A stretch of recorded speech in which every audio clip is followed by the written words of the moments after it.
First நாங்கள் 7ஆம் வாரம் ஸ்கேன் எடுக்கும்போது பேபி நல்லா இருக்குதுன்னு சொன்னாங்க. நல்லா இருக்குதுன்னு சொல்லும் போது அடுத்தது நம்ம வீட்டாண்ட வந்து பார்க்கும்போது 13ஆம் வாரம் ஸ்கேன் நாங்கள் பார்த்தோம். 13ஆம் வாரம் ஸ்கேனில் குழந்தை எல்லாமே நல்லா இருக்குது. நாங்கள் எல்லாமே நார்மல் சொல்லும்போது எங்களுக்கு சந்தோஷமாக இருந்தது. அப்புறமேட்டு நான் ப்ரைவேட்டை ஃபாலோ பண்ண முடியாது. நான் ஒரு கூலி தொழிலாளி.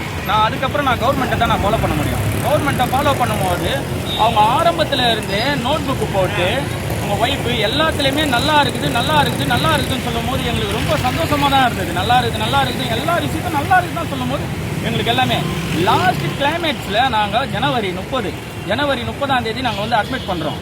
ஆராசாரத்தில் அட்மிட் பண்ணும்போது 31ஆம் தேதி ஜனவரி 31ஆம் தேதி பாப்பா வெளியே எடுக்கும் போது பாப்பா மூளை வளர்ச்சியே இல்லைன்னு சொல்லிட்டாங்க. மூளை வளர்ச்சியே இல்லைன்னு சொல்லும் போது எங்களுக்கு ரொம்ப கஷ்டமாயிடுச்சு. என்னால் ஏற்றுக்க முடியாத ஒரு இழப்பு இது. எங்கள் ஃபேமிலி எல்லாருமே இன்றைக்கி என் மனைவி ரொம்ப கஷ்டப்பட்டுக்கின்னு இருக்கிறாங்க. பாப்பாவையும் பார்க்காத எதுவும் பார்க்காத என் ஃபேமிலியே ரொம்ப தவிச்சின்னு இருக்குது. அதனால் எனக்கு ரொம்ப பெரிய ஒரு இழப்பு.